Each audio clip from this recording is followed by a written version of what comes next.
दीदी, इस बार बहन जी ने राजस्थान, मध्य प्रदेश और छत्तीसगढ़ में अपनी रैलियों की संख्या बढ़ा दी है। हमेशा वो 1 या 2 रैलियां करती थी, लेकिन इस बार 7, 8, 10, 11 तक रैलियां कर रही हैं।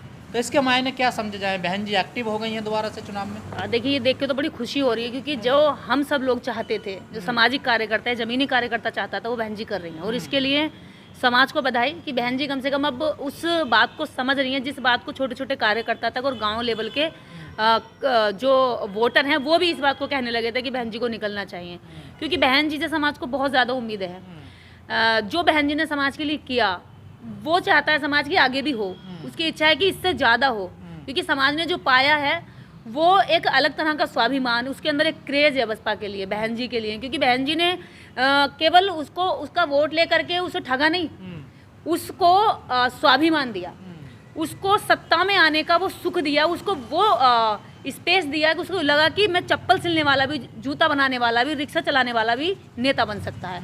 और जो उसके अंदर ये नेता बनने का जो गुण आया, जो अपनी बात रखने का स्वाभिमान और उसका जज्बा और जो कॉन्फिडेंस आया, ये बसपा की बदौलत आया। और वो अब चाहता है कि इसे आगे बढ़ाया जाए, और हम जैसे कार्यकर्ता यही तो चाहते थे जो बहन जी आज तो अब लगता है बहन जी शांत नहीं बैठने वाली हैं?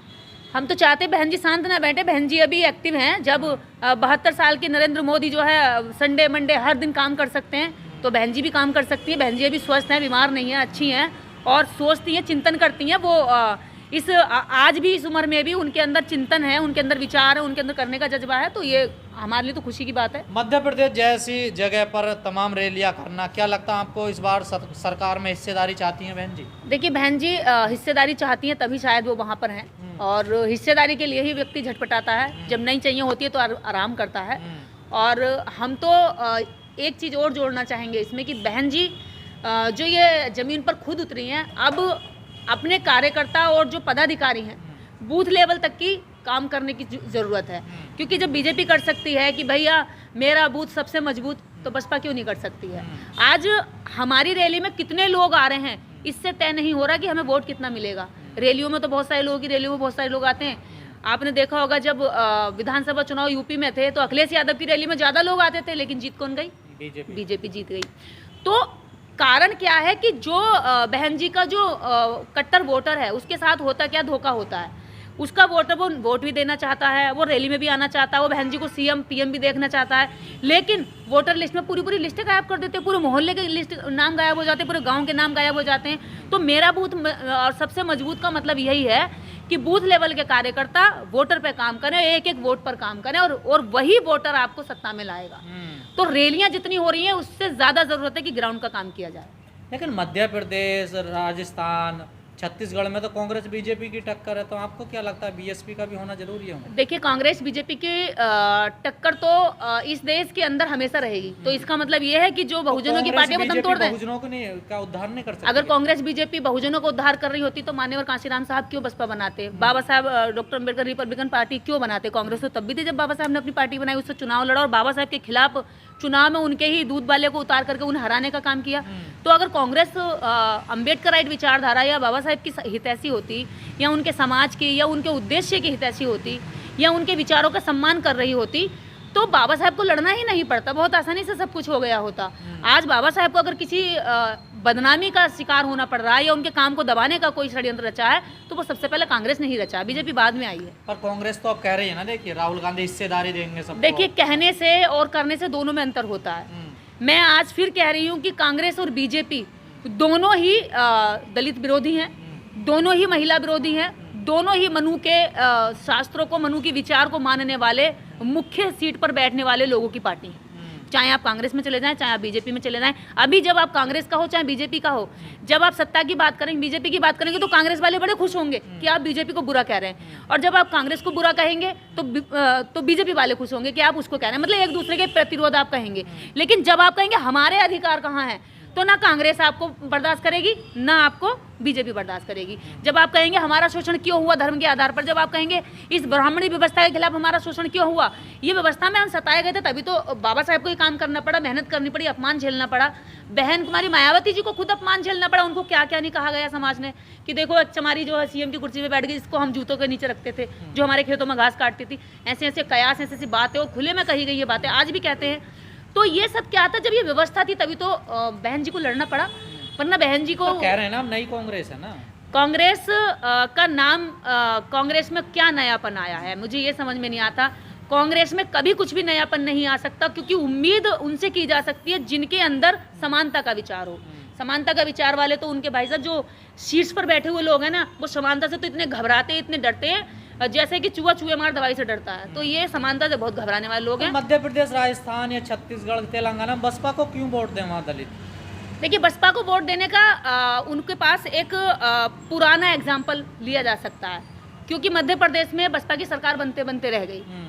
और आज अगर वो देखें तो उत्तर प्रदेश के जो अंदर 4 बार उत्तर प्रदेश के लोगों ने बसपा के द्वारा सत्ता में आकर के जो राजनीति का सुख उठाया, जो लीडरशिप उभर कर आई, जो उनके अंदर जज्बा आया, जो जिनको लाठी के जोर पर जिनका जो है वोट भी छीन लिया जाता था और डालने नहीं दिया जाता था, ला तेरी पर्ची कहाँ, हम डाल देंगे, या क्या करके उनकी पर्ची में छीन लिया जाती थी, या घर में उन्हें बंधु मजदूर बनाकर रखा जाता था। वो लोग जब उनकी सत्ता आई तो जिन लोगों के मतलब गाली देकर बोलते थे, उन लोगों से फिर बच के चलने लगे।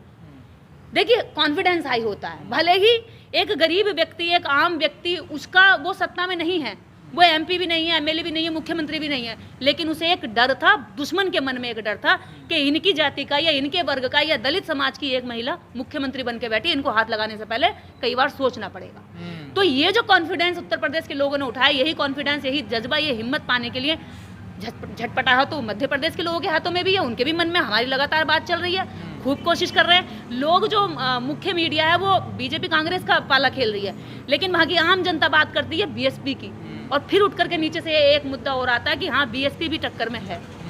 तो जनता तो चाहती है कि बीएसपी आए, लेकिन मीडिया आपको हुआ दिखाएगी कि कांग्रेस आ रही है, बीजेपी आ रही है। वो उनकी टक्कर इसलिए दिखाती है क्योंकि पक्ष में और विपक्ष में वही लोग रहे जो हम लोगों पर, यानी कि हमारे ऊपर पहले से राज करते आए, हमारा शोषण करते आए, हमारे शोषण की दास्तां खत्म नहीं करना चाहिए। बहन जी, मध्य प्रदेश में कांग्रेस पर बहुत हमलावर हो रही है। देखिए बहन जी, कब नहीं रही कांग्रेस पे हमलावर? बहन जी हमेशा कांग्रेस पे हमलावर रही हैं, और बहन जी का कांग्रेस पे हमलावर रहना बात भी ठीक है, क्योंकि बहन जी का जो मजबूत वोटर है उसको, जैसे अब नई कांग्रेस बनी है, या हम गठबंधन कर रहे हैं, या हम रिजर्वेशन देंगे, या प्रमोशन में रिजर्वेशन देंगे, तो इस तरह के जुमलों के द्वारा कांग्रेस बहन जी के मजबूत जो वोटर है उनको अपनी तरफ ले जाने में सफल हो जाती है, जबकि बीजेपी नहीं होती, क्योंकि बीजेपी सामने से एक तीखा रवैया अपनाती है, जिसको उनका दलित वोटर जो बहुत अच्छे से पहचानता है और समझता है। वो कहता है कि मैं वोट खराब कर दूंगा, लेकिन बीजेपी में नहीं जाऊंगा। लेकिन गठबंधन में बड़ी आलोचना हो रही है कि बहन जी गठबंधन में नहीं दी, अब तो अखिलेश यादव गठबंधन हुए, वो भी नाराज से हो गए। देखिए बहन जी,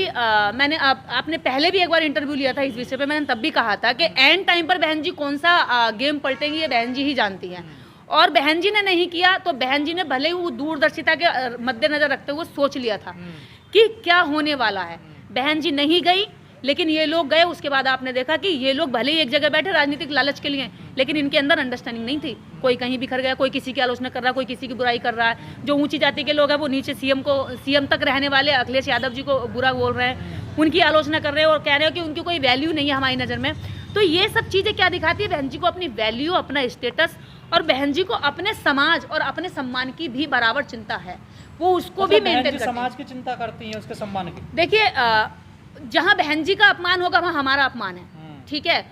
जहां बहन जी का सम्मान है वहां इस समाज का सम्मान है, क्योंकि वो समाज की प्रतिनिधि हैं और समाज की एक तरह से मुखिया के रूप में देखी जाती हैं। तो बहन जी अपने सम्मान की अगर कदर कर रही है तो वो समाज का भी सम्मान है, वो इस समाज की भी चिंता है। मैं तो ये कहती हूँ, अगर बहन जी के साथ अगर आज कोई अभद्र टिप्पणी करता है या बहन जी पर कोई बोलता है तो बहन जी उससे कुछ कहने नहीं जाती हैं, समाज का बंदा खुद उसकी जान लेकर उतारू हो जाता है। पर इन तीनों राज्यों में बहन जी ने चिंता बढ़ा दी है बीजेपी और कांग्रेस की, तो अच्छी बात है ना, चिंता बढ़ने वाली बात है, क्योंकि बहन जी का एक बड़ा वोट बैंक और पूरे देश भर में है। 2 राज्यों की बात क्यों करें? अगर आप करें विधानसभा के चुनाव की या लोकसभा के चुनाव की, तो बहन जी का एक बहुत बड़ा वोट बैंक है, जिसको इन्होंने बहुत ही आसानी से, बहुत ही छल कपट से आज तक लेते हैं, जिसकी कहीं गिनती नहीं करी है। जो एक पौए में, एक लड्डू में, या बहकावे में, या पूर्ण जन्म के कर्म या अगले जन्म के भाग्य के भरोसे इनसे वोट लूटते आए हैं। लेकिन लोकतंत्र में ये पुनर्जन्म और पुराने जन्मों के कर्मों के फल पे वोट नहीं दिया जाएगा। अब इसलिए वोट नहीं दिया जाएगा कि भाई बड़ों घर में अगर बेटा पैदा हुआ तो वो हमारा मालिक, और छोटो घर में बेटा पैदा हुआ तो वो तुम्हारा नौकर है। इस आधार पे वोट नहीं दिया जाएगा। अब आधार पे वोट दिया जाएगा कि जिसमें योग्यता होगी वही वोटर उसके साथ जाएगा। और बहन जी में योग्यता है, इस समाज का सम्मान, इस समाज का स्वाभिमान और इस समाज को आगे ले जाने की उनके अंदर क्षमता भी है। बहन जी के लॉ एंड ऑर्डर की पूरे देश के अंदर उनके विरोधी भी आज तक तारीफ करते हैं। तो फिर आरोप कौन लगाता है बहन जी पर? आरोप देखिए, आरोप लगाने वाले जो बहन जी को एक तरह से बदनाम करने वाले लोग हैं वो तो बीजेपी कांग्रेस के वो लोग हैं या ऊंची जाति के वो लोग हैं। लेकिन हम जैसे जो लोग हैं जो बहन जी के लिए बात करते हैं, अगर हम कहते हैं कि बहन जी नहीं निकल रही हैं तो इसमें हमारा दर्द है, इसमें हमारी चिंता है, क्योंकि बसपा को हम अपना राजनीतिक घर समझते हैं। अगर वो लुटेगा, बर्बाद होगा या कमजोर होगा, उसकी ईंट गिरेगी, वो ढाएगा तो हमें दुख होगा। हम जैसे लोग कोशिश करते हैं कि बसपा बेहतर करे और बेहतर करे, दुश्मन से बेहतर करे, हमारे लोग, हमारा घर वो मजबूत करे। लेकिन जब बहन जी काम नहीं करती हैं, हलचल नहीं करती, किसी तरह की कोई प्रतिक्रिया नहीं देखते हैं, तब हम लोग जैसे लोगों को कष्ट होता है। तब हम क्या शोर मचाते हैं, तो कहते हैं। और मुझे खुशी है कि हम जैसे लोगों के बोलने से, भले ही चंपट चिरकुटों ने हमारे लिए जो मतलब जो उस टाइप के लोग होते हैं ना, चमचे टाइप के लोग, हमारी खूब आलोचना करी, हमारी खूब भद्द उड़ाई, लेकिन आज उनकी भद्द पिट रही है। उन्हें दिख रहा है कि जो बात हम कहते थे वो बात बहन जी कर रही हैं कि बहन जी को निकलना पड़ेगा, चुनाव घर बैठ के नहीं जीता जाएगा। तो चमचे कहते थे नहीं हम बहुत है, बहन जी को निकलने की जरूरत ही नहीं है। लेकिन अब बहन जी को ये बात का एहसास है कि चुनाव में जीतने के लिए, टक्कर देने के लिए और दोबारा से ये बताने के लिए कि हम जिंदा हैं और जिंदा दिली हमें वापस है, चिंतन हमें वापस है, बहन जी ने ये काम करके दिखा रही है और इसके लिए हम लोग बहुत खुशी है। और सब लोग, हम लोग पूरा जोर लगा करके, इस बार ही नहीं, आज तक हम लोगों ने जितना भी चुनाव आया है, हर चुनाव में हमने यही कोशिश करी है कि बसपा के वोटर को बसपा की वैल्यू का समझ में आ जाए, क्योंकि उसके वोट को लेने वाले बाकी लोग लाठी के जोर पर उसे पहले वोट ले लेते हैं और बाद में पूरे 5 साल उसे लाठी के जोर पर धमका कर रखते हैं। उसकी बात कोई नहीं करता, उसके दर्द में कोई नहीं जाता, उसके दुख की कोई नहीं सुनता।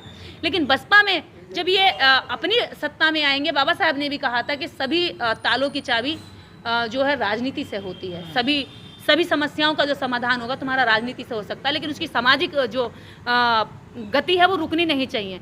लेकिन हम बहन जी की एक चीज़ से ज़्यादा हम हमेशा खफा रहते हैं कि ना तो बहन जी की पार्टी की ओर से युवाओं पे काम किया जा रहा है, ना महिलाओं पे काम किया जा रहा। अब ये बात नहीं है कि महिलाएं केवल 4 दीवारी के अंदर है, पुरुष कहेगा वहीं पे वोट डाल देंगी।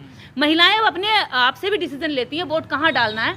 तो जैसे बीजेपी ने समझा और घर घर चूल्हा सिलेंडर दे दिया और उनका वोट ले लिया, जिसको वो साइलेंट वोटर के नाम से बोलते हैं, तो इन चीज़ों पर हमारी पार्टियों को भी काम करना चाहिए, क्योंकि वोटर चाहे युवा हो चाहे महिला हो, आज वो डिसीजन लेने की पोजीशन में है, उसके साथ भी काम करना चाहिए, उसे अपने साथ लाना चाहिए।